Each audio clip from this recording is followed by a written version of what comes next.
Tahanan itu melilitkan tali pancing di sekitar botol pil dan mengikatkan ujung lainnya ke gigi paling dalam. Setelah mengencangkannya, ia benar-benar memaksa dirinya untuk menelan seluruh obat itu.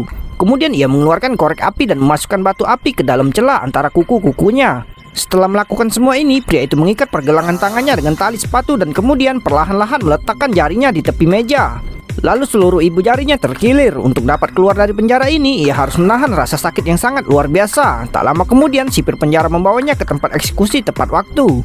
Saat dihadapkan dengan pemeriksaan ketat oleh anjing polisi, pria itu hanya mengeluarkan teriakan untuk menakuti anjing tersebut. Lalu ia dioperasi oleh dokter. Baru saja obat itu disuntikan ke dalam tubuh, pria itu memanfaatkan kesempatan itu, mengaitkan tali pancing, mencabut obatnya, lalu menggigit kaca hingga pecah dan menelannya agar obat bius dokter tidak bekerja. Dokter yang tidak menyadari hal itu terus menyuntikkan obat, sementara pria itu mencoba melepaskan diri dengan ibu jarinya yang terkilir. Setelah bangun, ia segera menyalakan tabung etanol.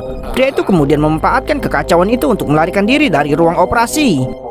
Ia kemudian mengambil alat pacu jantung di sampingnya dan masuk ke dalam saluran pembuangan sampah. Saat petugas tiba, sudah terlambat. Pria itu sudah terjatuh dengan bantuan alat pacu jantung. Tak lama kemudian, sejumlah besar sipir penjara datang ke tempat kejadian dan pada saat itu pria tersebut sudah tiba di ruang ganti pakaian. Kemudian dengan tenang ia mengenakan pakaian dokter tersebut untuk menghindari pandangan polisi. Ia memasuki pipa lagi, merangkak ke koridor di lantai lain dan kemudian menemukan tempat untuk kereta kecil. Meskipun demikian, borgol di kakinya masih mengeluarkan bunyi dari waktu ke waktu. Agar tidak menarik perhatian orang lain, ia segera bergegas ke ruang operasi dan membajak seorang dokter.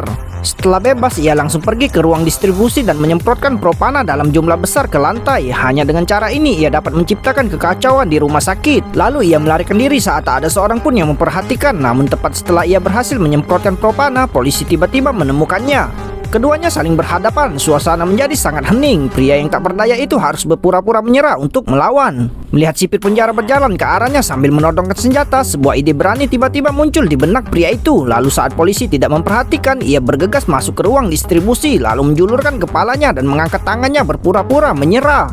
Saat sipir penjara lengah, ia melemparkan rokok itu ke ruang distribusi. Disertai ledakan keras, sirkuit seluruh gedung menjadi lumpuh. Pria itu kemudian memanfaatkan kekacauan itu dan pergi keluar dalam kegelapan. Melihat masih banyaknya polisi khusus di luar, pria itu terpaksa kembali ke sel dan memanfaatkan kesempatan itu untuk menyandra sipir penjara. Agar dapat melarikan diri dengan selamat, ia harus menemukan jalan keluar baru sesegera mungkin. Ia lalu mengancam sipir penjara untuk menutup semua pengawasan di penjara. Kemudian ia datang ke gudang di ruang bawah tanah, mengeluarkan palu dan menghancurkan dinding di depannya. Dalam sekejap mata, pria itu berhasil membuat lubang lalu merangkak keluar dan menyelam ke dalam selokan. Tanpa sempat berpikir, ia